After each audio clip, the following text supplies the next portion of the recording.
Guys, തലേ ദിവസം നിർത്തിയിട്ട വണ്ടി പിറ്റേന്ന് രാവിലെ നമ്മൾ സ്റ്റാർട്ട് ചെയ്യാൻ വേണ്ടി പോകുമ്പോൾ സ്റ്റാർട്ട് ചെയ്തതിന് മുന്നേ ആയിക്കൊണ്ട് നമ്മൾ റേഡിയേറ്ററിൽ വെള്ളമുണ്ടോ എന്ന് ഉറപ്പുവരുത്തണം. അതിനിങ്ങനെ ഓപ്പൺ ചെയ്തിട്ട് റേഡിയേറ്റർ ഓപ്പൺ ചെയ്യുക. അത് വെള്ളമുണ്ടെന്ന് ഉറപ്പ് വരുത്തിയതിന് ശേഷം റേഡിയേറ്റർ അടച്ചു വെക്കുക. റേഡിയേറ്റർ അടച്ചതിന് ശേഷം ഗായ്സ് പിന്നെ നമ്മൾ ചെക്ക് ചെയ്യേണ്ടത് ഓയിൽ ഗേജാണ്. ഓയിൽ ഗേജ് എടുക്കുക.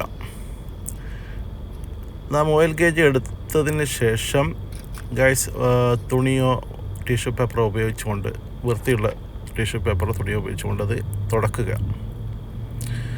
നാം അത് തുടച്ചതിന് ശേഷം ഗായ്സ് രണ്ടാമതും നമ്മൾ ഓയിൽ ഗേജ് ഓയിൽ ടാങ്കിലേക്ക് വെക്കുക.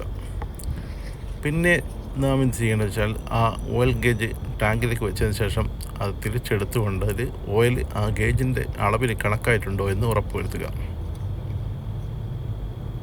ഇതേപോലെ ഇട്ടതിന് ശേഷം എടുത്തിട്ട് അത് ഗേജിൽ കണക്കായിട്ട് ഓയിലുണ്ടെന്ന് ഉറപ്പ് വരുത്തുക. എന്നിട്ട് അത് ഓയിലുണ്ട് എന്ന് നമുക്ക് മനസ്സിലാക്കി കഴിഞ്ഞാൽ രണ്ടാമത് എന്ത് ചെയ്യുക, ആ പഴയ പോലെ ഗേജ് അതിൽ തന്നെ വെക്കുക. പിന്നെ നാം ചെയ്യേണ്ടത് നമ്മുടെ വൈപ്പറിലേക്ക് വരുന്ന വെള്ളം വണ്ടിയിലുണ്ടോ എന്ന് ചെക്ക് ചെയ്യുക. ഗ്ലാസ് വൃത്തിയാക്കാൻ വേണ്ടിയിട്ടുള്ള മെയിൻ ഗ്ലാസ് വൃത്തിയാക്കാൻ വേണ്ടി അതിലുണ്ടോ എന്ന് നോക്കുക.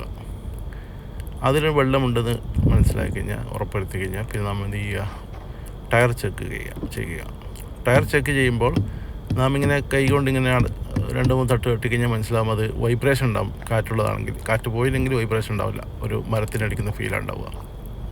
അത് 4 ഭാഗത്ത് ടയറും ചെക്ക് ചെയ്യുക. എന്നിട്ട് നമ്മൾ വണ്ടി സ്റ്റാർട്ട് ചെയ്യാൻ വേണ്ടി പാടുള്ളൂ, വണ്ടി എടുക്കാൻ വേണ്ടി പാടുള്ളൂ. അത് ഡെയിലി ചെയ്യാൻ പറ്റില്ലെങ്കിൽ ഒരു ദിവസം ഇടവിട്ടെങ്കിലും ചെയ്യാൻ വേണ്ടി ശ്രമിക്കുക.